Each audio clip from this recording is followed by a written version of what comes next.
आधुनिक इतिहास से जो हम स्टार्ट करते हैं, हुआ नए रास्तों की खोज और नए रास्तों से भारत में आगमन, भारत और पूर्वी एशियन कंट्रीज हुआ। ठीक है, आने वालों में सबसे पहले पुर्तगीज थे, इसके बाद डच थे, फिर ब्रिटिश थे, फिर डेनिश और फाइनली लास्ट में जो आए वो फ्रेंच थे। ठीक है, एक कंपनी और भी थी, स्वीडिश कंपनी भी आई थी, लेकिन वो आई गई, बस इतने में ही रहा, कुछ खास उसका। वो 1731 की बात है, आई, इधर उधर देखा घूम के, बोले इधर कुछ होने वाला है नहीं अपना, तो फिर चली गई। ठीक है, तो इसलिए वो काउंटेबल नहीं है इस क्रम में। इन कंपनियों ने यहाँ आकर के अपने व्यापार को शुरू किया। तो व्यापार व्यक्तिगत तो होता नहीं है, व्यापार होता है अपने उनके देश की अपनी कंपनीज के माध्यम से। कंपनीज रजिस्टर्ड होती हैं, एक फर्म होती हैं, उस फर्म के माध्यम से व्यापार, इंडिविजुअल व्यापार नहीं होता है। ठीक है, इंडिविजुअल व्यापार अपने देश के भीतर आप छोटा मोटा तो कर सकते, लेकिन बाहर जाकर के कोई व्यापार करना हो तो कंट्री की अपनी एक जिम्मेदारी होती है। ठीक है, आप यहाँ से जाओगे तो यहाँ का पासपोर्ट होना चाहिए सरकार की नॉलेज में कि आप बाहर जाने के लिए क्या क्या टर्म्स कंडीशन है। फिर कहीं जा रहे हो तो वहां का अथराइजेशन भी आपको होना चाहिए, जिसको वीजा कहते हैं, है ना, तब आप जा सकते हो। तो ये तो आने जाने का हो गया। ऐसे अगर आपको व्यापार के लिए आप जा रहे हो, कोई ट्रेड करना है, तो फिर एक कंपनी होती है आपकी, एक फर्म होती है जो रजिस्टर्ड होती है, और उसका वीजा लेना पड़ता है। ये आज की कंडीशन है। ठीक है, तो इस समय, उस समय इतना ऐसे तो नहीं था, बट कंपनी के माध्यम से ही व्यापार होता था, नहीं सरकार की निगरानी में ही। सरकार से जो भी राइट्स होते थे व्यापार के, वो सरकार ही प्रदान करती थी, क्या क्या कर सकते हैं, किसका व्यापार कर सकते हैं। ठीक है, तो ये जो लोग आए व्यापार करने के लिए, पहले तो आए कंडीशन, ठीक है, क्या है व्यापारिक स्थिति, कैसे किया जा सकता है, फिर इनकी कंपनीज आई। तो कंपनीज आने से पहले बनी होंगी, तो थोड़ा सा यहाँ पर एक प्री कॉन्टेक्स्ट में देख लेते हैं हम लोग कि इनके कंपनियों के स्थापना का क्रम क्या है। ठीक है, जैसे पुर्तगीज आए तो पुर्तगीज कंपनी कब बनी, डच कंपनी कब बनी। ठीक है, ये चीज। तो पुर्तगीज अब एक जो कॉमन नेम है, हम इंडीज यानी पूर्वी देशों के साथ व्यापार को देख रहे हैं, स्पेशली भारत के साथ व्यापार देख रहे हैं, तो ईस्ट इंडिया कंपनी के नाम से। तो ईस्ट इंडिया कंपनी एक्चुअली कोई पर्टिकुलर एक नेम नहीं है जो अंग्रेजों ने अपने लिए। ठीक है, ईस्ट इंडिया कंपनी ये सबके साथ जोड़ सकता है, एक कॉमन नेम है, बाकी सबके अपने अलग अलग नाम है। ठीक है, ईस्ट मतलब होता है पूर्व, इंडिया मतलब होता है भारत। ठीक है, तो भारत से व्यापार करने की जो कंपनी आई, अब चाहे पुर्तगीज ईस्ट इंडिया कह लीजिए, डच ईस्ट इंडिया का, ये आपके जानकारी के लिए कॉमन नेम है। ठीक है, बाकी सबके अपने पर्टिकुलर नेम रहे। तो पुर्तगीज तो आए सीधे सबसे पहले। तो पुर्तगीज कंपनी की स्थापना कब हुई बताओ भाई? सबसे पहले तो पुर्तगीज कंपनी बनी 16 है, 16 नहीं है, 1503 या 1505। एक्चुअली वो यहाँ पर कंपनी नहीं बनी है, यहाँ पर उनके ट्रेडिंग साइट्स जो होते हैं ना, एक ट्रेडिंग सेंटर, ट्रेड सेंटर, वो यहाँ पर स्थापित हुए हैं, जिनको फैक्ट्री जनरली कहा गया है यहाँ पर। तो 1502 में Portuguese company, east India Company की स्थापना हुई है। एक्चुअली 1502 में एक्चुअली ये उल्लेख मिला नहीं, मैं आपको बताऊं, ये ऐसे मैंने लिखा और अभी तक इस पर क्वेश्चन मार्क लगाने, तो इसको लिख लीजिए, कोई दिक्कत नहीं है, क्योंकि 1503 में यहाँ पर पहली फैक्ट्री स्थापित हुई है। कहाँ पर? कोचीन में। पहले वास्को डिगामा आया है, वास्को डिगामा के बाद कौन आया है? बर्थोलोमो डियाज? नो, पहला नहीं था, वो पहुंचा नहीं था। हाँ, फिर वास्को डिगामा आया है, वास्को डिगामा के बाद एक और आया है यहाँ पर,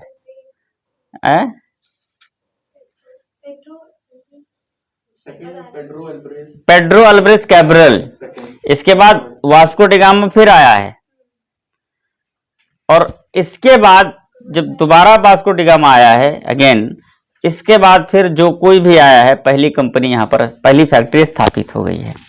तो वास्को डिगामा जब उसका दोबारा आगमन होता है, फिर से आता है, तो पूरा प्रॉपर कंफर्म करके गया ठीक है यहाँ से व्यापारिक बातचीत तो फाइनल हो गई, तो फिर अगली बार व्यापार को स्टार्ट ही करना था उसको, ठीक है। तो फिर वो कंपनी, तो फिर गया अपनी कंपनी स्थापित किया होगा, फिर आकर के यहाँ पर फैक्ट्री स्थापित हो, तो 1502 की घटना एग्जैक्टली सही भी है। अब चूंकि किसी ने मेंशन नहीं किया है इसको, पुर्तगाली ईस्ट इंडिया कंपनी को ऐसे ही, बट ये सही है, गलत नहीं है, ठीक है। तो पुर्तगाली ईस्ट इंडिया कंपनी की स्थापना 1502 में हुई, 1502। आप ऐसे कॉमनली लिख लीजिए कि ईस्ट इंडिया कंपनी यानी विदेशी कंपनियों की स्थापना का क्रम, sequence to establishment of the foreign companies, स्थापना का क्रम, ये total pre point of view से है। इसके बाद आए हैं डच और ब्रिटिश, लेकिन ब्रिटिश ईस्ट इंडिया कंपनी की जो स्थापना हुई है डच से पहले हुई है।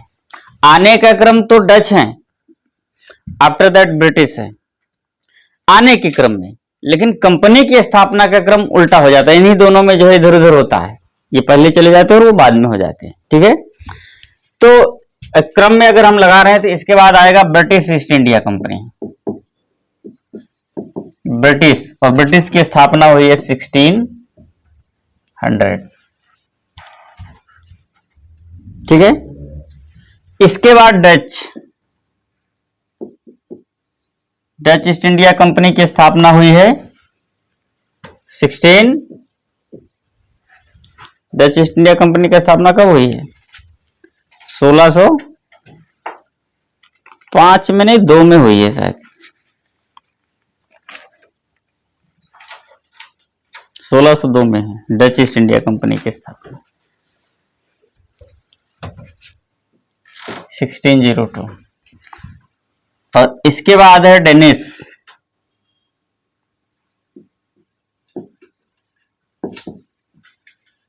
डेनिस ईस्ट इंडिया कंपनी की स्थापना 1616 में हुई है।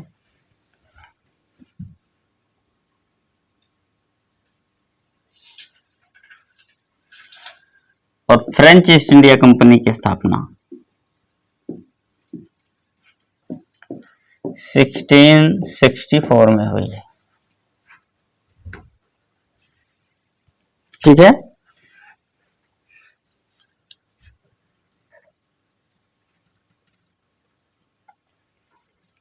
ये इनकी कंपनियों की स्थापना का क्रम है, this is the sequence of establishment of the companies, ठीक है।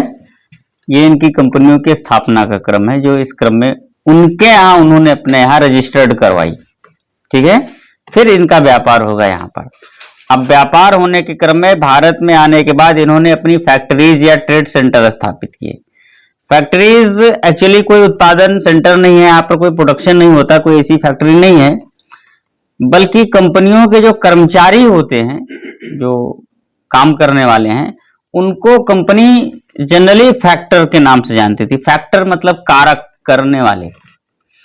तो जब वो लोग आए, उनके कर्मचारियों के रहने के स्थान को उन्होंने कहीं एक स्थान पर अपना एक फिक्स किया, बाद में वही कॉलोनी के रूप में डेवलप हो गई। कॉलोनी वही होता है जो व्यापार के लिए कहीं से भी कोई आए और इकट्ठा उस व्यापार के लिए कॉलोनी, एक है ना, एक बस्ती टाइप की बस जाए तो उसको कॉलोनी कहते हैं। जैसे होता नहीं, आपने शहरों में देखा ये कॉलोनी है, ये मोहल्ला है, ऐसा लोग कहते हैं। तो कॉलोनी और मोहल्ले में अंतर होता है। कॉलोनी कौन सी होती है? कॉलोनी कोई आर्थिक मामले से जुड़े हुए लोग रहते हैं, उनका वहां अस्थायी निवास नहीं होता, बट वो काम करने वाले जो कर्मचारी होते हैं पर्टिकुलर इकोनॉमिक, है ना, फील्ड में, उनके रहने का स्थान को कॉलोनी कहते हैं, ठीक है। सरकारी कर्मचारियों का भी एक पर्टिकुलर एक स्थान जहां आवास बना है उसको कॉलोनी ही कहा जाता है। तो बाद में वो कॉलोनी हुई भी। शुरुआत में जब आए तो जो कंपनी के कर्मचारी जहां पर उन्होंने एक बेस स्थापित किया उनको रहने के लिए, उसको फैक्ट्री कहा गया है, ठीक है, क्योंकि वो अपने कर्मचारियों को फैक्टर कहते थे। तो पुर्तगीज द्वारा स्थापित प्रथम 2 फैक्ट्रीज को हम देख लेते हैं। First 2 factories established by the foreign companies in India, ठीक है। तो इसको भी इसी समय देख लेते हैं कि फर्स्ट टू फैक्ट्रीज।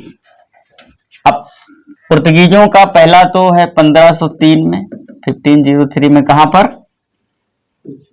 कोचीन। और दूसरा है 1505 में कन्नूर।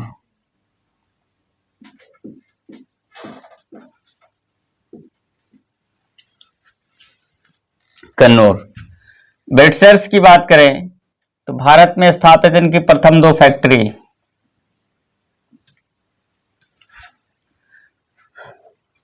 फैक्ट्री ऐसे फैक्टर ही होता है ना, तो फैक्ट्री कैसे होगा? ऐसे होगा। और वो फैक्ट्री कैसे होती है? ये फैक्ट्री ये है, फैक्टर्स की फैक्ट्री है, EROI। ठीक है, फैक्ट्री। चलिए, तो ब्रिटिशर्स की जो पहली स्थापित फैक्ट्री है वो 1608 में है। 1608 में कहां की मिली थी ये परमिशन? सूरत। लेकिन ये स्थापित नहीं है, not established, permission granted factory है। आगे इसमें इतना आप लिख सकते हो, this is the permission granted factory, अनुमति प्राप्त, परमिशन ग्रांटेड। एक्चुअली जहांगीर के दरबार में जब हाकिम्स उपस्थित हुआ तो जो कुछ भी उसने अपना परफॉर्म किया उसके समक्ष, उस परफॉर्म से जहांगीर बहुत खुश हुआ। अब अंग्रेज हैं जो चालाक तो ही हैं, इसे थोड़ा ना पूरे विश्व में शासन करके चले गए, कुछ तो है बात ना। और ये बात इकट्ठे केवल दबंगई की ही नहीं होती है कि बस एक बात है दबंगई वाली बात है, क्योंकि फिर वो दबा दिया जाता है, कुछ ही समय तक चलता है, तो बड़ा बैलेंस लेके चलना पड़ता है। तो अंग्रेज ऐसे ही थे, परिस्थितियों के अनुसार अपने आप को, तो आए और अपना, तो जहांगीर खुश हुआ। यहाँ के बादशाह खुश अगर हुए तो कुछ ना कुछ उनको देना ही है, नहीं तो पता कैसे चलेगा बादशाह हैं, राजा हैं। यहाँ के नवाबों को, महाराजाओं की भी यही हाल है, वो देते रहते हैं ऐसे। अपने वो जो ड्रामा वगैरह बनाए जाते हैं जो ऐतिहासिक है, उसमें आप देखिए किसी भी खुशी के मौके पर कुछ ना कुछ प्रदान कर ही देते हैं, उससे कोई मांगे न मांगे अलग मुद्दा है। तो इन लोग को उद्देश्य यही था। तो 1608 में सूरत में उन्होंने फैक्ट्री स्थापित करने की अनुमति दे दी। लेकिन मामला यह था, ये अनुमति तो मिल गई, उसको स्थापित कर सकता, लेकिन उस समय सूरत में पुर्तगालियों का पूरा दबदबा था। पुर्तगीज वहां पर पूरी तरीके से अपनी पैठ बनाए हुए थे। ठीक है, तो अब पुर्तगाली क्यों चाहेंगे कि उनका कोई कंपटीटर आकर के खड़ा हो जाए? ठीक है, तो पुर्तगालियों ने विरोध किया, अंग्रेजों ने वहां से अपने आप को एस्केप कर लिया,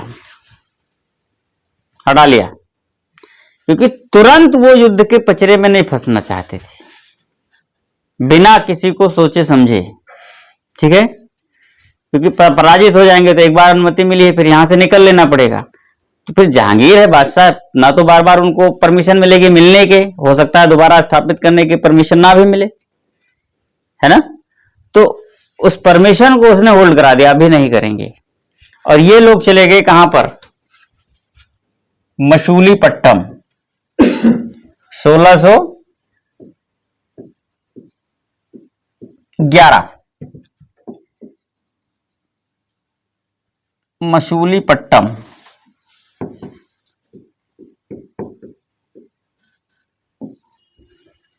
1611 गए 1610 में एक्चुअली, लेकिन मछलीपट्टनम ये साउथ में है, आंध्र प्रदेश में है, पूर्वी तट है ये, ध्यान रहे। मछलीपट्टनम किस तरफ? पूर्वी तट पर है। ठीक है, तो मछलीपट्टनम गए, और गए तो 1610 में, लेकिन इन्होंने मछलीपट्टनम में अपनी प्रथम फैक्ट्री स्थापित कर ली। ठीक है, तो established first factory of British in 1611, कहां? एट मछलीपट्टनम। मछलीपट्टनम में इनकी पहली फैक्ट्री स्थापित हो गई 1611 में। तो अब क्वेश्चन का आप यहां पर देखिए, क्वेश्चन ये लगभग बहुत कई बार पूछा गया है और पूछा जाता रहा है। तो शुरू में तो सूरत लोग मानते थे आंसर में, हालांकि वो गलत। स्थापित फैक्ट्री प्रथम सूरत, एक्चुअली स्थापित नहीं थी वो, परमिशन ग्रांटेड फैक्ट्री थी, अनुमति प्राप्त फैक्ट्री थी। ठीक है, तो उस लिहाज से तो ठीक है, अनुमति प्राप्त, लेकिन स्थापित की जब बात करें तब फिर बात गलत हो जाएगी। ठीक है, तो क्वेश्चन का नेचर आपको देखना पड़ेगा कि एक्चुअली वो क्या जानना चाह रहा है, स्थापित कह रहा है या फिर अनुमति प्राप्त। ठीक है, ये आपको देखना पड़ेगा, तभी आप कोई निर्णय ले सकते हैं इस मामले में। तो 1611 में स्थापित प्रथम फैक्ट्री मसूरी। इसके बाद 1611 में ही फिर सूरत में जाकर के पुर्तगालियों से एक युद्ध होता है अंग्रेजों का, स्वाली नामक स्थान पर, गुजरात में है, गुजरात के तटीय क्षेत्रों में स्वाली में एक युद्ध होता है, स्वाली का युद्ध 1611। किसके बीच में होता है? अंग्रेजों और पुर्तगालियों के बीच में। और यहां पर पुर्तगालियों को अंग्रेजों ने पराजित कर दिया। The Britishers defeated to the Portuguese in the battle of Swally in 1611।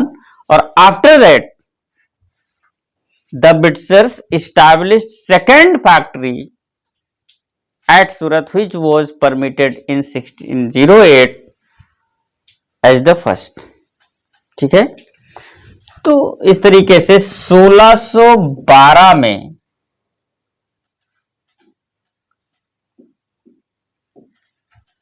सूरत में इनकी सेकेंड फैक्ट्री स्थापित होती है। सूरत was the second established factory of the Britishers। ठीक है,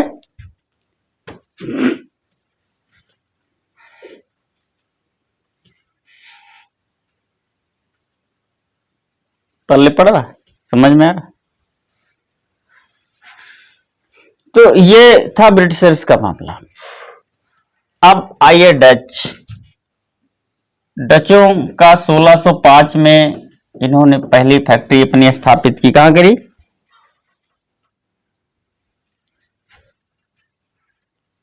है डचों की पहली फैक्ट्री कहां? 1605 में पोतोपल्ली नहीं, मसूलीपट्टम। पोतोपल्ली सेकेंड है, पहली फैक्ट्री है मसूलीपट्टम।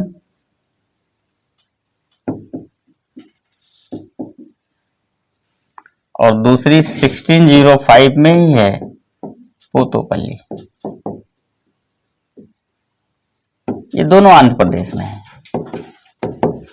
पूर्वी तट। ठीक है, 1605 में ही प्रथम फैक्ट्री इन्होंने मसूलीपट्टम में और सेकंड पोतोपल्ली। ठीक है, दोनों आंध्र प्रदेश पूर्वी तट पर स्थित है, यहां पर इन्होंने स्थापित करी है। और Danish first established factory 1620 Tranquebar Tanjore. 1620 ट्रांकेबोर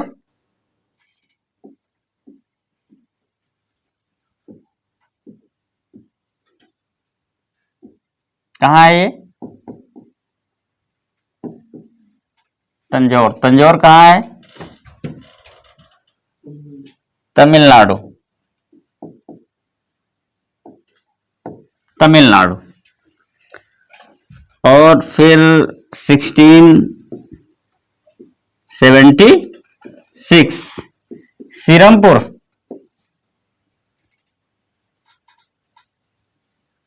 Bengal.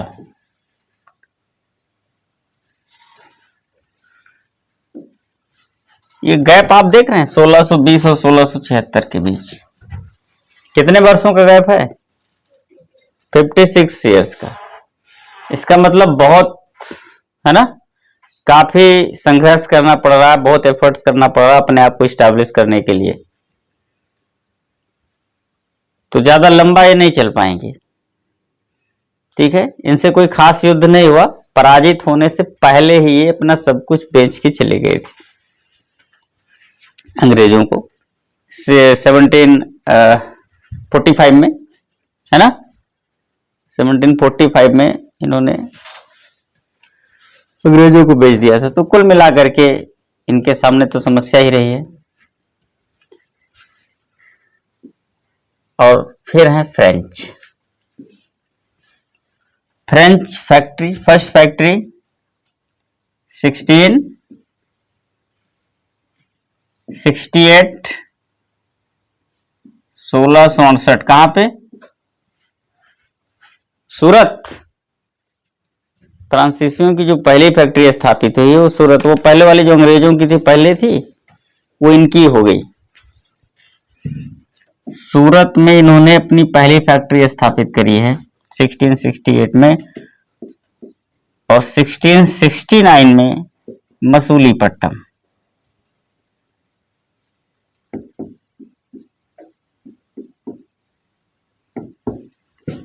ठीक है,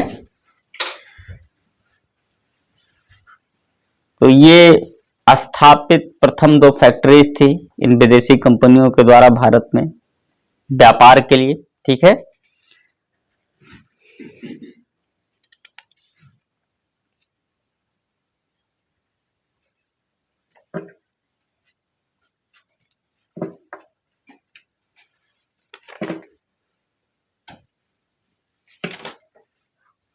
हो गया।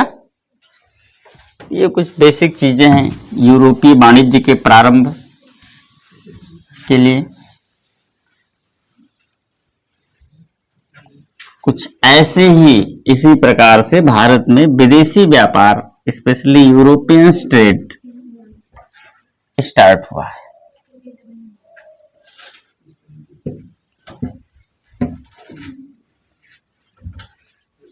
अब एक एक करके थोड़ा सा हम लोग स्पेशलाइज कर लेते हैं, बहुत ज्यादा तो डिटेल में नहीं, लेकिन वैसे हल्का फुल्का परिचय ले लेते हैं। ठीक है, क्लियर हुआ? तो सबसे पहले पुर्तगीज।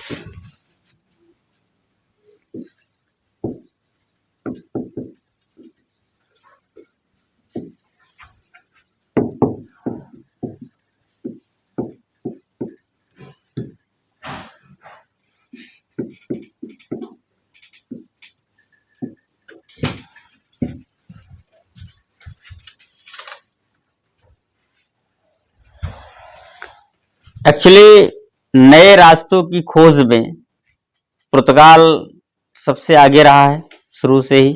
ठीक है, और सबसे पहला प्रयास पुर्तगाल ने ही किया था। इस प्रयास के क्रम में वास्को डी गामा पुर्तगाली यात्री था। वास्को डी गामा पहला पुर्तगीज यात्री, इसको सेलर नाविक कह सकते हो, जो 17 मई 17 मई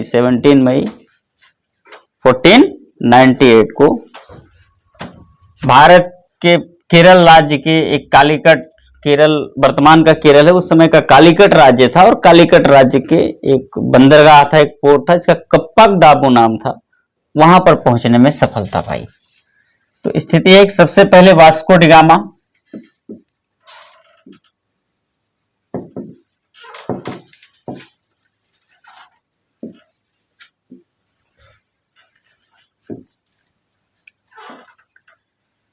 arrived on Kappak Dabu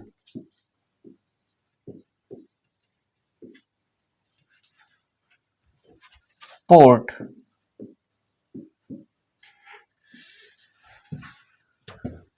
Kappak Dabu port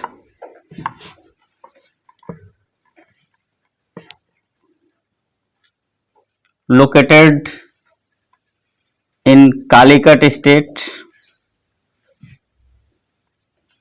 of South India, located in Calicut state of South India। ठीक है, कालीकट कप्पक डाबू नामक बंदरगाह पर वो पहुंचा, जो उस समय के कालीकट राज्य में स्थित था।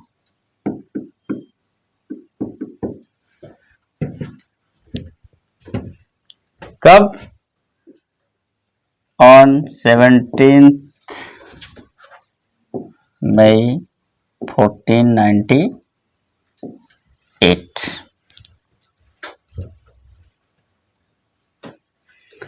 कालीकट राज्य का राजा उस समय जमोरिन था।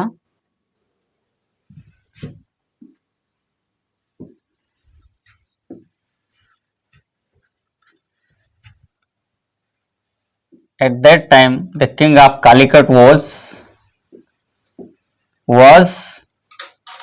called Jamorin, ऐसा लिखिए, was called Jamorin। उस समय कालीकट राज्य का राजा जमोरिन कहा जाता था। एक्चुअली जमोरिन एक पैतृक उपाधि थी, जमोरिन, ठीक है। तो उस समय कालीकट राज्य के जो राजा थे, जो जमोरिन नाम से जाने जाते थे, was called Zamorin. Welcomed the Vasco da Gama, Vasco da Gama का स्वागत किया। उस समय कालीकट के राजा जमोरिन कहे जाते थे, जिन्होंने वास्को ड गामा का स्वागत किया।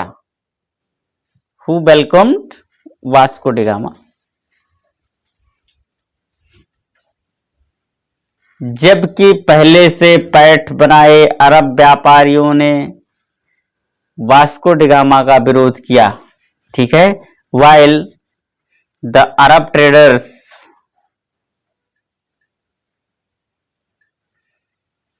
which were already settled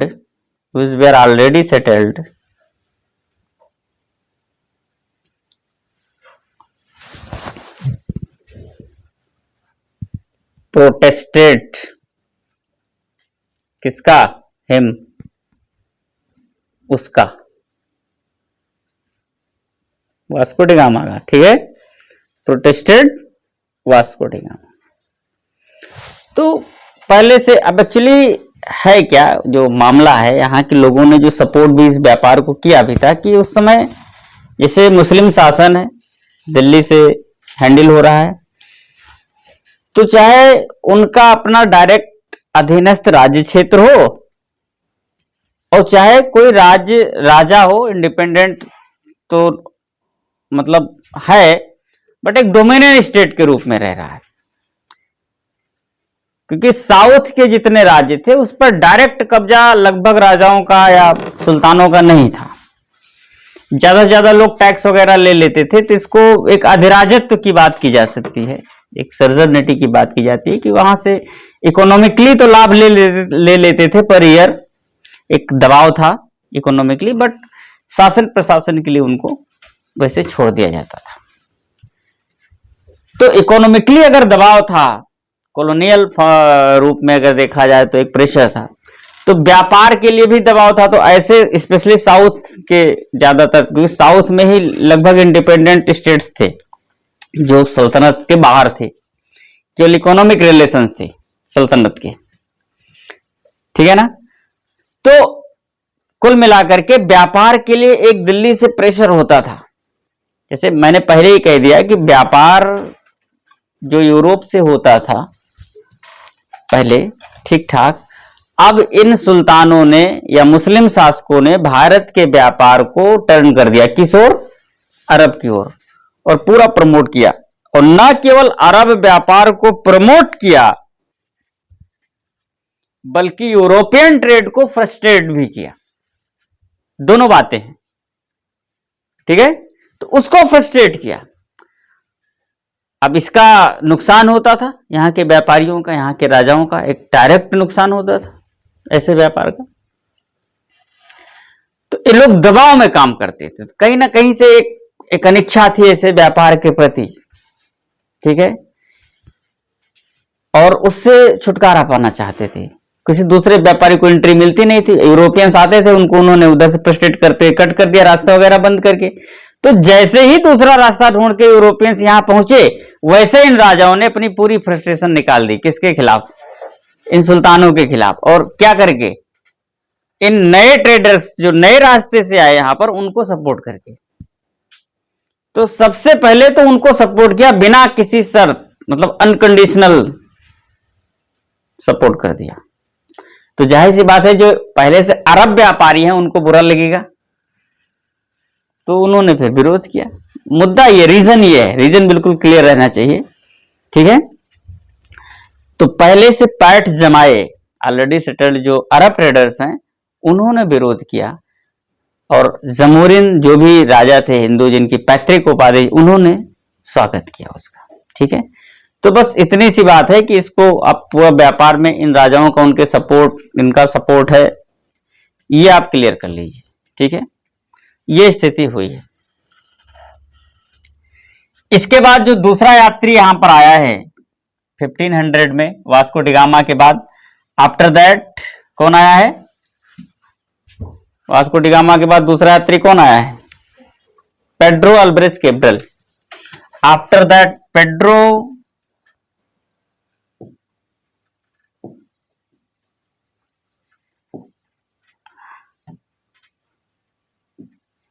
Alvarez Cabral came to Calicut, arrived to Calicut in 1500, and after that in 1502, and after that in 1502 Vasco da Gama again came to India and returned with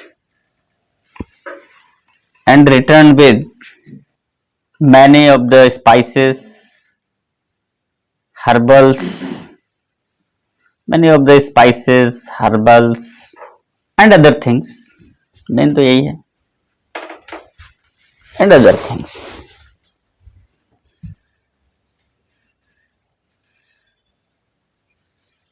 next line में लिखिए, in 1503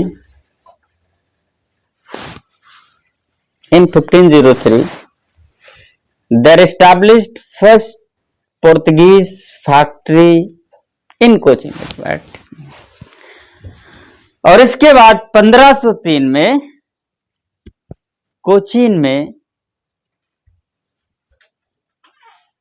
पहली पुर्तगाली factory की स्थापना हुई। ठीक है, और 1505 में कन्नूर में दूसरी, and the second was established in 1502 in Kannur, and 1505 में कन्नूर में दूसरी, and in 1505 second was established in Kannur. After that, D. Almeida became the first Portuguese governor in India. D. Almeida.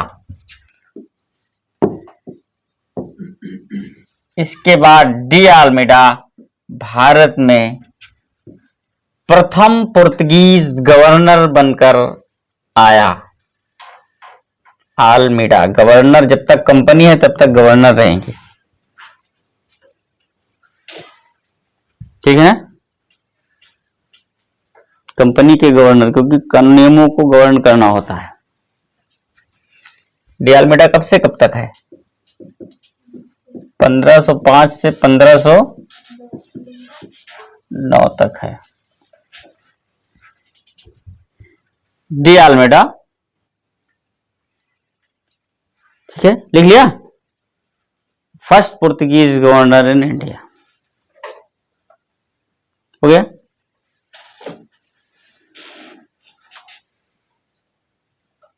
He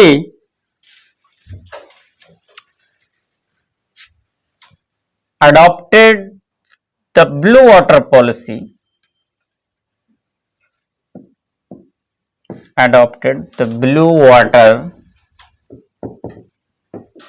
policy, against Arab traders. इसने अरब व्यापारियों के विरुद्ध शांत जल की नीति अपनाई। इसने अरब व्यापारियों के विरुद्ध शांत जल की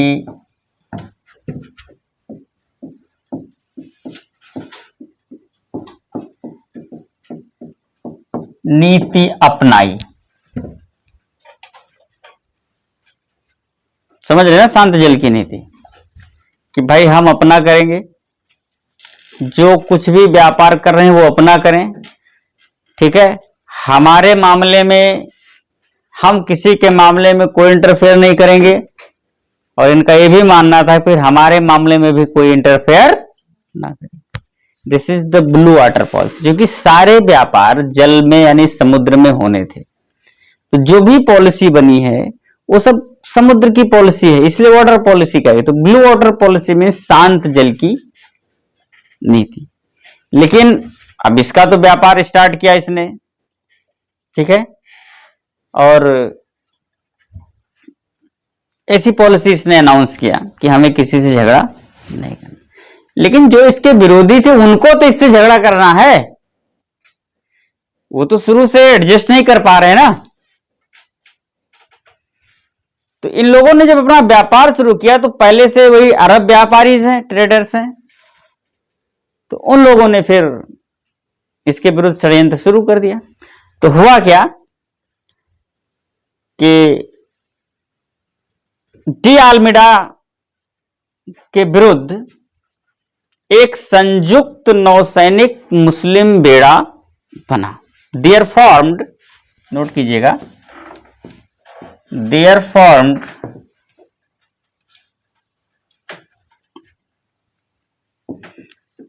ए combined navy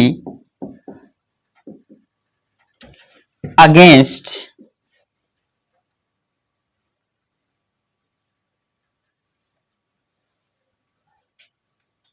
combined Muslim navy, लिख लीजिएगा, combined Muslim navy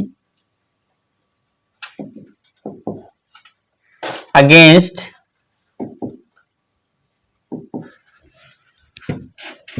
D आल्मीडा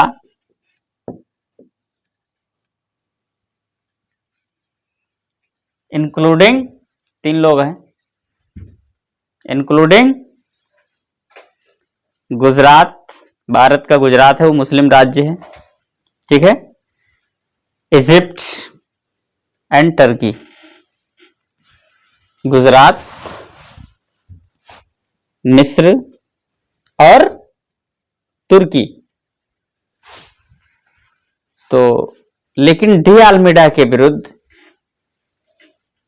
Gujarat, Bharat के गुजरात, मिस्र और तुर्की ने मिलकर एक संयुक्त नौसैनिक बेड़ा बनाया। भारत के गुजरात, मिस्र और तुर्की ने मिलकर डी आल्मीडा के विरुद्ध एक संयुक्त नौसैनिक बेड़ा बनाया, ठीक है। तो ये 3 लोगों ने, तीनों की नेवी मिली किसके खिलाफ? डी आल्मीडा के खिलाफ, ठीक है। And this navy defeated to de Almeida in 1508।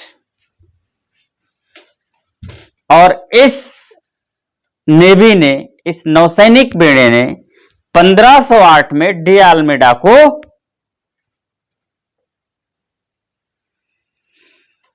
चौल के समीप पराजित कर दिया, नियर चौल।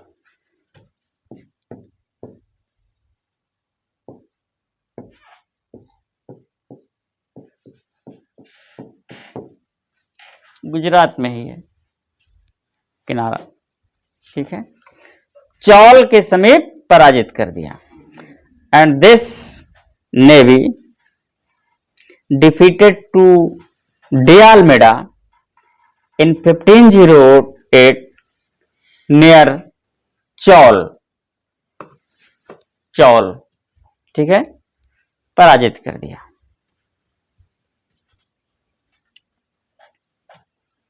डी आल्मीडा हार गया, लेकिन बचा रहा, मारा नहीं गया, ठीक है।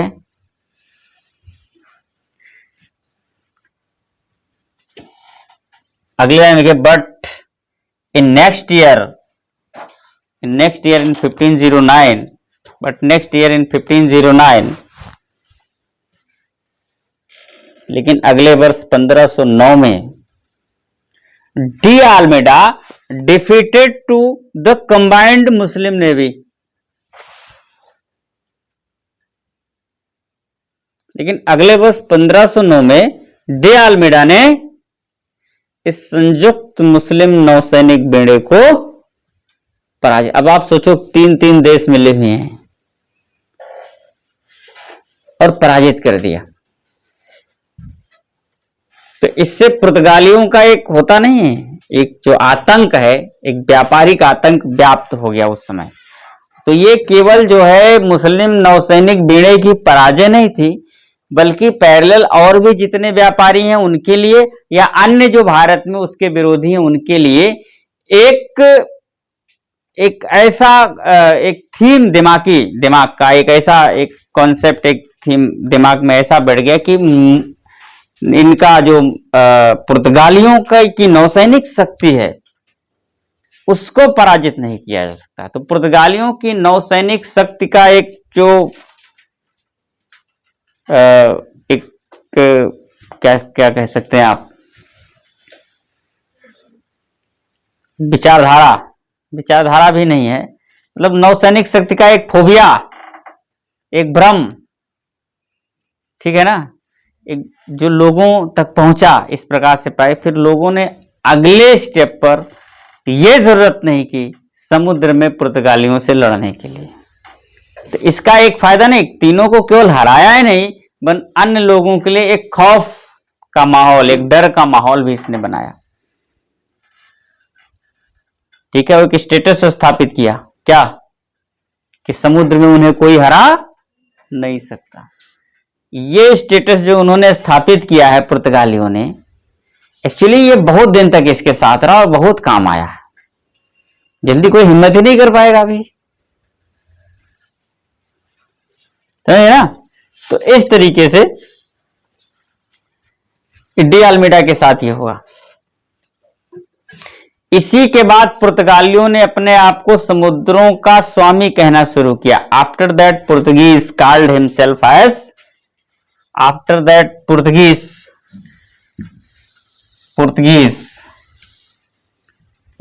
called himself as the owner of the ocean, called himself as owner of the ocean, समुद्रों का स्वामी। अब यहां पर एक प्रश्न है, निम्नलिखित विदेशी व्यापारियों में या व्यापारिक कंपनियों में या व्यापारियों में किसे समुद्रों का स्वामी माना जाता है? Who is considered as the owner of the ocean? ठीक है, इन गिवन ट्रेडर्स या फॉरेन ट्रेडर्स। तो एक प्रश्न यहां से हो जाता है, ये क्वेश्चन पुटअप भी हो चुका, कई फॉर्मेट में हो चुका है। नेचर आंसर एक ही है, बट नेचर क्वेश्चन का फॉर्मेट चेंज होता रहता है। इसी के बाद पुर्तगालियों ने अपने आप को समुद्रों का स्वामी कहना शुरू कर दिया। After that the Portuguese called himself as the owner of the ocean. इसके बाद जो सेकेंड ट्रेडर्स वो गवर्नर है वो है Alfonso de Albuquerque. Alfonso D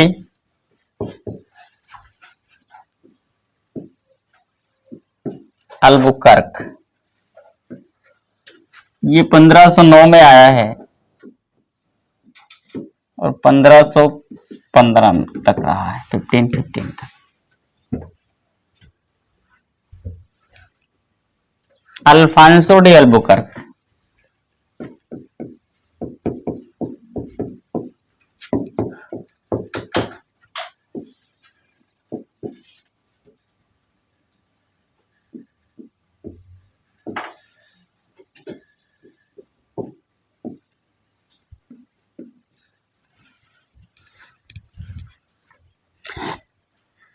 यह भारत में पुर्तगीज शक्ति का वास्तविक संस्थापक था।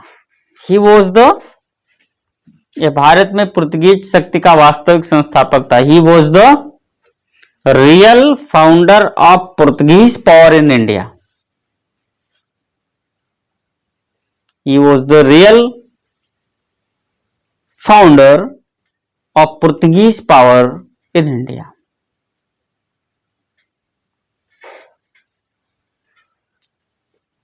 He won the Goa in 1510. He won, इसलिए गोवा in 1510. मलक्का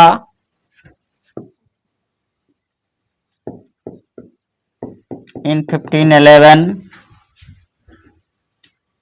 Hormuz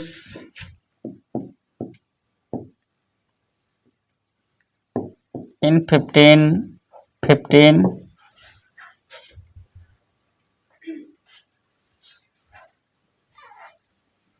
ठीक है। मलक्का कहाँ है? गोवा तो पता है कहाँ है, मलक्का कहाँ है? ये साउथ ईस्ट एशिया में है।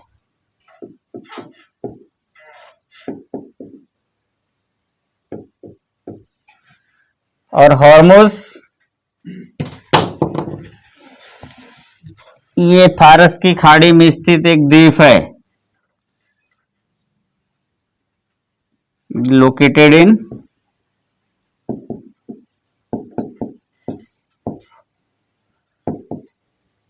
पर्शियन गल्फ, ठीक है। अल्बुकर्क ने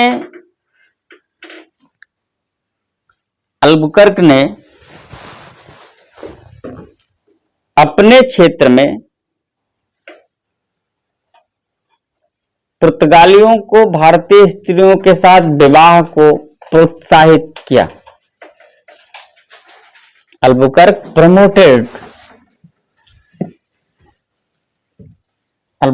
promoted the marriage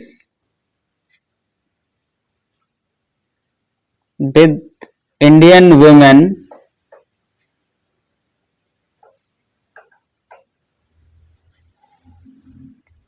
to Portuguese in his area, in their area.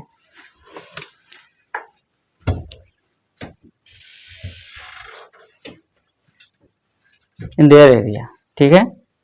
Promoted the marriage with Indian women to Portuguese in their area, ठीक है। अपने क्षेत्र में पुर्तगालियों ने भारतीय महिलाओं के साथ पुर्तगालियों को विवाह के लिए प्रोत्साहित किया, ठीक है। क्या उद्देश्य था उसका? उसका उद्देश्य था पुर्तगीज जनसंख्या को बढ़ाना, अधिक से अधिक। अब देखिए कुल मिलाकर के अब वो उसका जो है, चूंकि भारत में विरोध उसका कम हुआ, जो थोड़ा बहुत विरोध था उसका दबदबा उसने बना लिया पराजित करके। तो ये उत्थान करने की लिमिट है। अब इसके बाद उसका दिमाग खराब हो गया है ना। सफलता बहुत ज्यादा दिनों तक पचती नहीं है। अब यहाँ पर एक कारण बनेगा तुरंत ना, ये जैसे पूछ लिया गया पुर्तगालियों के पतन का कारण है, तो यहां से कारण बना फट से, ये पहला कारण है इसमें। भारतीयों के साथ फिर ये सामाजिक मामलों में हस्तक्षेप, शासन कितना भी शक्तिशाली क्यों ना हो, अगर जनता ने विरोध कर दिया तो फिर टिकना नहीं है। चाहे शासन हो, चाहे किसी भी प्रकार का कोई व्यवहार हो, जनता का विरोध नहीं लेना है। यहां तक तो पुर्तगालियों ने खूब अपने आप को फला फूला, आगे बढ़ाए, डेवलप किए। तो अब इस सारे डेवलपमेंट को पचाने की बात है, लेकिन पच नहीं पा रही है। अब उनका दिमाग खराब हो गया। अब शुरू किया उन्होंने, इसके बाद फिर शुरू होगा। तो एक चीज ये हो गया। दूसरी चीज, वह मुसलमानों से बहुत चिढ़ता था। He hated much to Muslims. Actually उसके व्यापार में सबसे बड़े बाधा मुस्लिम ही थे, अरब व्यापारी। तो लॉजिकली उसको चिढ़ना ही चाहिए, ठीक है। उसने क्या किया? वो मुसलमानों से बहुत चिढ़ता था। एक क्वेश्चन पुट अप हो चुका प्री में। और उसने अपने क्षेत्र में बहुत सारे मुस्लिम की हत्या करवा दी। And he made kill many of the Muslim in his area.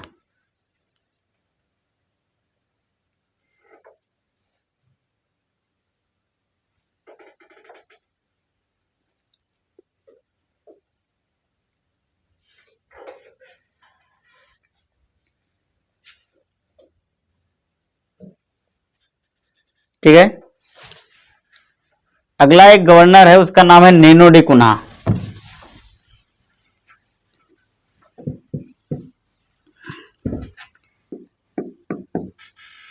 Nino da Cunha. Baburnama में इसका नाम अनवर मिलता है। इसके जो टाइम पीरियड रहा है वो 1529 to 38। इसलिए बीच में कोई और रहा होगा, ठीक है। इतिहास तो याद उसी को करता जो कुछ करता है, ना करने वालों को इतिहास कोई तवज्जो नहीं देता। तो रहा होगा कोई, ठीक है। नीनो डी कुन्हा, बाबरनामा में इसका नाम अनवर मिलता है, ठीक है। The name of his, the name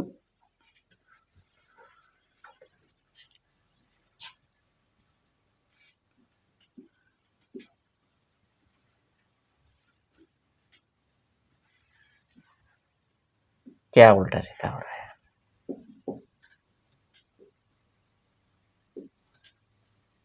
The name Anwar was mentioned in Babarnama of him.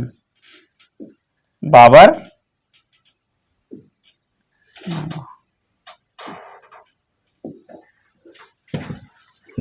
Actually Baburnama जो है तुझ के बाबरी उसकी आत्मकथा है। किसकी? बाबर की। टाइम पीरियड वही है, टाइम पीरियड वही है ना। तो आया तो ये अपना इधर उत्पाद कुछ मचा रखा था, तो उसको लगा होगा कि कुछ मेंशन किया जाए, तो उसने अपनी आत्मकथा लिखी है बाबर ने, तुझ के बाबरी। मूल चगताई तुर्की भाषा में लिखा गया है ये, बाद में फारसी में अनुवाद हुआ है। तो उसमें नेनो डी कुन्हा का उल्लेख है। किस नाम से है? अनवर नाम से है। Nuno da Cunha was mentioned as the name of Anwar in Baburnama, ठीक है। ये सही लाइन है। जो पोर्टुगीज ने सती वो करा दी थी बंद, तो मतलब हाँ, बंद करा थे ना जिन्होंने इंडिया में सती बंद कराई। हाँ, वो जब उसने विवाह को प्रमोट किया तो सती प्रथा को अपने क्षेत्र में उसने प्रतिबंध लगा दिया। बंद कराना अलग मुद्दा होता है।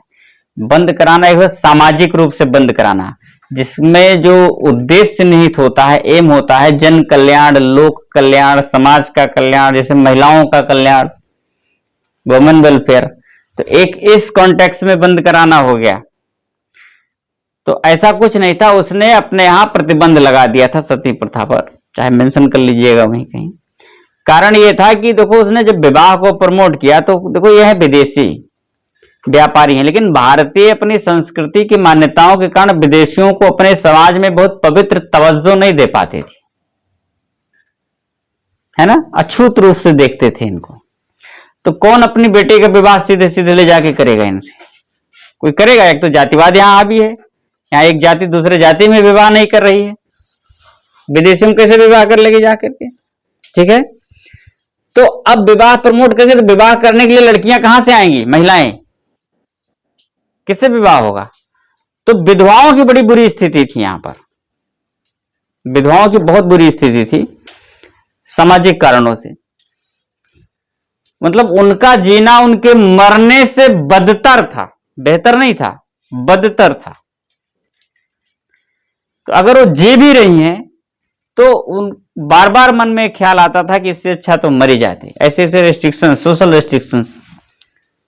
तो जब इसने सती प्रथा को बंद कराया कि पहली चीज तो मरना बंद करो, तो मरना बंद करेंगे तो उन पर ऐसे ऐसे रेस्ट्रिक्शंस लागू होंगे कि वो बहुत ज्यादा इरिटेट होना और, है ना, परेशान होना। तो ये लोग अपने यहां फिर ऑफर करते थे कि अगर इधर विवाह कर लेती हैं तो इनको तमाम सारी सुविधाएं मिलती हैं। तो ईसाई लोग जो है आज भी ऐसी सुविधा देते रहते हैं। ईसाइयों के धर्म को अगर आप अडॉप्ट करते हैं, धर्म प्रमोशन है कन्वर्ट करने में, तो ईसाई सबसे ज्यादा लालच ईसाई देते हैं। ये आज भी है, आज भी ईसाई धर्म परिवर्तन में कुछ पैसे वैसे भी डायरेक्टली डोनेशन है और तमाम सारी सुविधाएं वो लोग प्रदान करते हैं।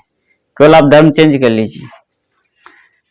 तो उस समय तो ईसाई को स्थापना करनी थी तो बहुत सारी सुविधाएं थी, तो तमाम महिलाएं अपनी चली गई जो है उधर विवाह वगैरह कर ली। क्योंकि विवाह करेगा कौन भाई?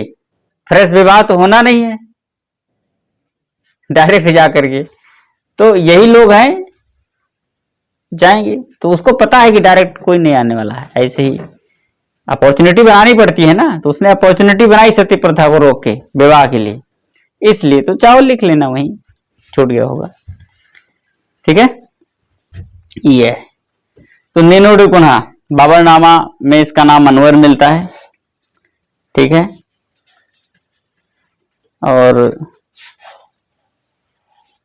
इसने 1534 में वसीन और 1535 में दीब पर अधिकार कर लिया। ही वन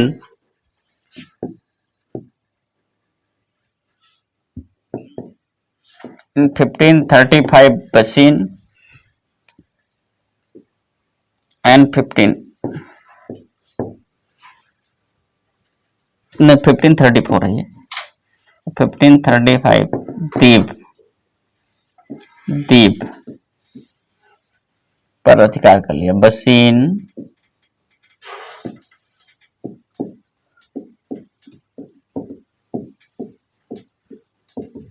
एंड, चलिए बस कोई खास नहीं इसमें करना है। ठीक है, ये पुर्तगालियों का एक आना और उनका एक इस्टेब्लिशमेंट जिस प्रकार से व्यापारिक रहा है। ठीक है, अब एक हेडिंग डाल लीजिए, वहीं कहीं हो गया कि नहीं, एक हेडिंग डाल लीजिए, पुर्तगालियों की व्यापारिक क्रियाविधि, trading activities of the Portuguese.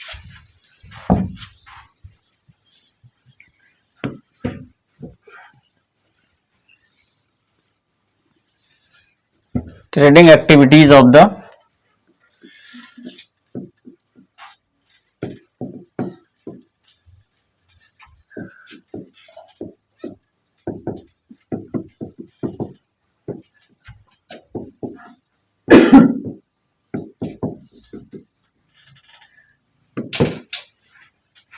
पुर्तगालियों की व्यापारिक क्रियाविधि।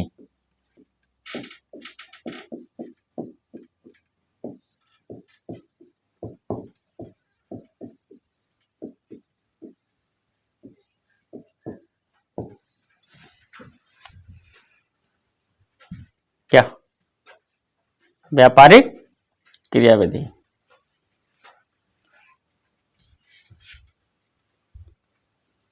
क्या था? Trading activities. Portuguese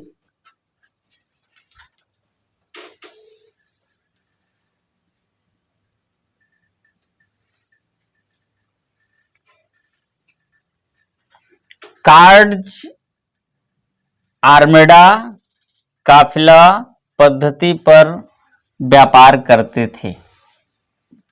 Portuguese cards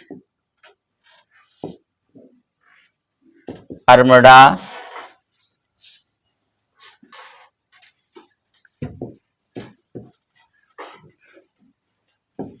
काफिले सिस्टम पर व्यापार करते थे। The trade of Portuguese was based on the cards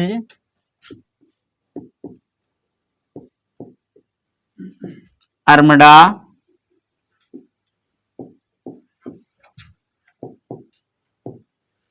काफिला पद्धति सिस्टम। The trade of Portuguese was based on the cards armada कैफिल सिस्टम। ठीक है, कैफिल पुर्तगीज भाषा में है ये, कैफिल सिस्टम। क्या है ये सिस्टम?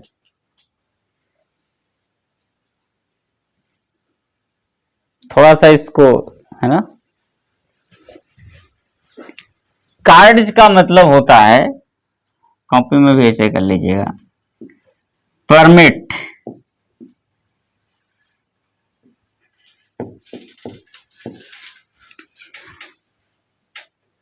कार्ड्स का मतलब होता है परमिट।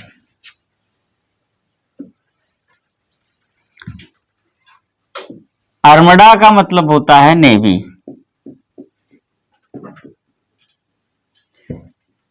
कैफिल का मतलब होता है काफिला।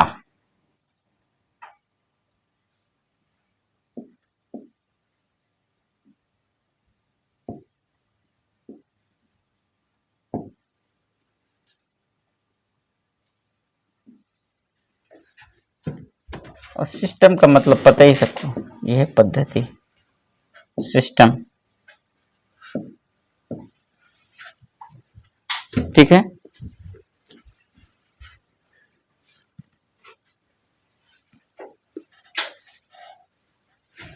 एक्चुअली इनकी जो ये सिस्टम है, पद्धति है, इनका जो पॉलिसी है पुर्तगालों का, कार्ज अर्मडा कैफिले सिस्टम या कैफिल सिस्टम, इसका मतलब यह है कि जो अन्य व्यापारी हैं, चाहे अरब व्यापारी हो या अन्य देशों के व्यापारी, इवन भारतीय व्यापारी ही क्यों ना हो, जो व्यापार कर रहे हैं इनके समकक्ष, उन सब की, चूंकि इनका एक व्यापारिक एकाधिकार है, जिन क्षेत्रों में लोग व्यापार कर रहे हैं, तो वहां पर दूसरे व्यापारी किस पद्धति पर व्यापार करेंगे, इनका एक सिस्टम है। वो सिस्टम इन्होंने, कार्ड का मतलब एक परमिट दी जाएगी, किसको, अदर ट्रेडर्स को। तो इनका कहने का मतलब है कि जो अदर ट्रेडर्स हैं, अन्य व्यापारी हैं, उनको एक परमिट दिया जाएगा। ठीक है, परमिशन, परमिट दिया जाने का मतलब यह है कि उस पर पूरी तरीके से मेंशन रहेगा कि किस वस्तु को कितनी मात्रा में किस देश को लोग व्यापार कर सकते हैं। वो परमिट लेने वाला, परमिट प्राप्त करने वाला व्यापारी, चाहे वो भारतीय व्यापारी हो, चाहे अरब व्यापारी हो या अन्य किसी देश का व्यापारी हो, वो अगर उसके पास परमिट है इनकी दी हुई, तो तभी समुद्र में जहां पर इनका क्षेत्र है व्यापार कर सकता है, अदरवाइज व्यापार नहीं कर सकता है। तो परमिट देने का मतलब है कि परमिट के अकॉर्डिंग, तो पहली चीज परमिट दिखाओ, परमिट के अकॉर्डिंग व्यापार करे। अकॉर्डिंग व्यापार करने से मतलब है कि कौन से सामान का, तो तमाम सारी वस्तुएं ऐसी जिसके व्यापार को इन्होंने प्रतिबंध कर दिया था अन्य लोगों पर। ठीक है, जैसे कुछ तमाम सारी वस्तु थी जिस पर इन्होंने रोक लगा दी थी, नहीं व्यापार कर सकते, जो बहुत ज्यादा क्या कहते हैं, इंपॉर्टेंट वस्तु हो, ज्यादा फायदेमंद चीजें हो या विस्फोटक चीजें हो, बारूद वगैरह, है ना, वो सब नहीं, ये सब खुद ही व्यापार करते थे, उसका नहीं ले जा सकते थे। फिर कितनी मात्रा में, फिर किस देश को बेचना, ये भी ये लिख लिख के परमिट में यही होता था। अब अगला सिस्टम है कि ये परमिट पहले लो और उसको फॉलो करो, अगर नहीं किया तो क्या करते थे, तो इनका अगला सिस्टम है अर्मडा। इनका मतलब अर्मडा कैफिल। अर्मडा कैफिल का मतलब है कि इनकी नौसैनिक शक्ति या नौसैनिक बेड़ा चारों तरफ से उस जहाज को एक काफिला में घेरे रहती थी, जो व्यापारी इनके परमिट को लेकर के परमिट के अनुसार व्यापार करने जाते थे। कि अगर कहीं से इन्होंने फॉलो नहीं किया उन रूल्स को, उस परमिट के रूल्स को फॉलो नहीं किया, तो वो जो नेवी होती थी चारों तरफ से इनको घेरे रहती थी, फिर उसको ध्वस्त कर देती थी वहीं पर। कहने का मतलब उन नेवी के सुपरविजन में, पुर्तगीज नेवी के सुपरविजन में ही कोई व्यापार कर सकता था। चारों तरफ से वो नेवी कैफिल घेरे रहता था उस व्यापारिक जहाज को, जो इनकी परमिट से और इसी सिस्टम पर ये व्यापार करते थे। इसको अगर शुद्ध भाषा में कहें तो जबरदस्ती व्यापार करते थे और कराते थे। एक प्रकार की बदमाशी इनकी व्यापारिक क्षेत्र में व्याप्त थी। यही तो हो गया कि हमारे हिसाब से चलो, कैसे चलोगे, तो इनकी नौसैनिक सैनिक, जैसे कोई इनकी परमिट लेके व्यापार कर रहा है, तो फिर चारों ओर से दो चार जहाज उसको चारों तरफ से इनकी नेवी जो थे घेरे रहती थी, फिर चलो, इधर उधर नहीं कर सकते। ठीक है, तो एक प्रकार से ये इनका सिस्टम है जिस पैटर्न पर लोग व्यापार करते थे। अपने भारतीय ऐसे व्यापारिक क्षेत्र को जहां पर ये व्यापारिक एकाधिकार प्राप्त करते थे, इसको ये लोग कहते थे एस्तादो दे इंडिया। तो पुर्तगीज अपने भारतीय व्यापारिक क्षेत्र को एस्तादो दे इंडिया नाम से संबोधित करते थे। एस्तादो दे इंडिया।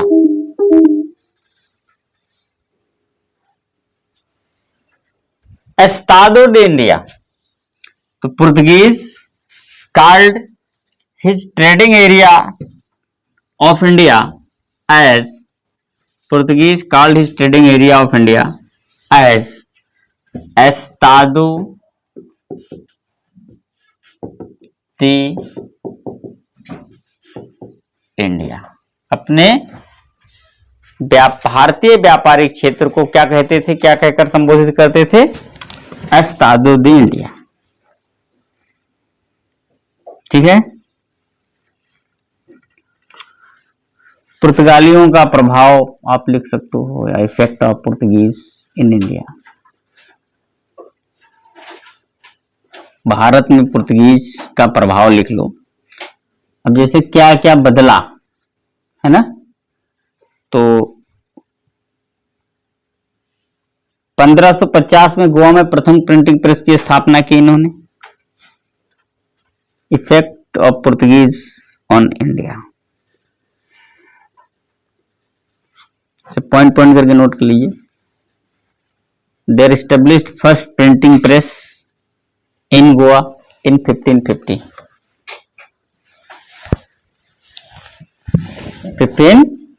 1550 में गोवा में प्रथम प्रिंटिंग प्रेस की स्थापना हुई। 1560 में ईसाई धर्म न्यायालय की स्थापना हुई। इस्टेब्लिश्ड ईसाई यानी Christian court,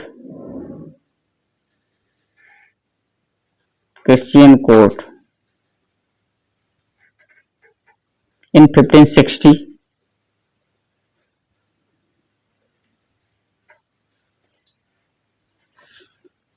Portuguese started the trade with Japan।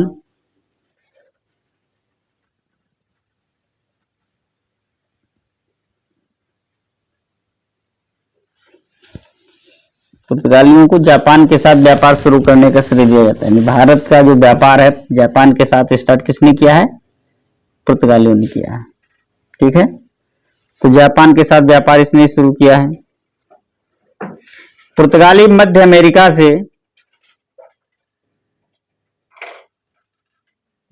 Madhya America से अपने साथ तंबाकू, आलू, मक्का आदि लाए। The Portuguese brought the crops of tobacco, potato, brought the crops of tobacco, potato,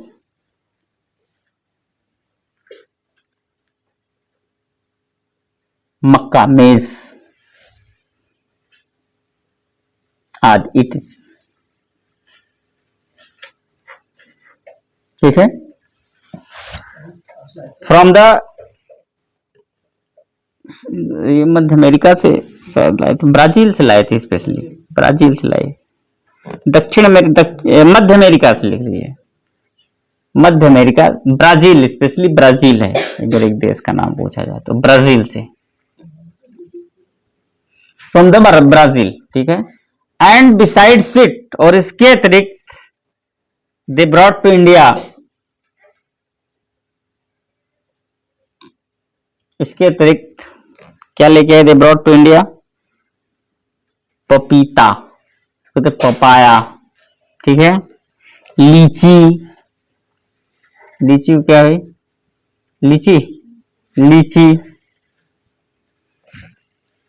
फिर शकरकंद,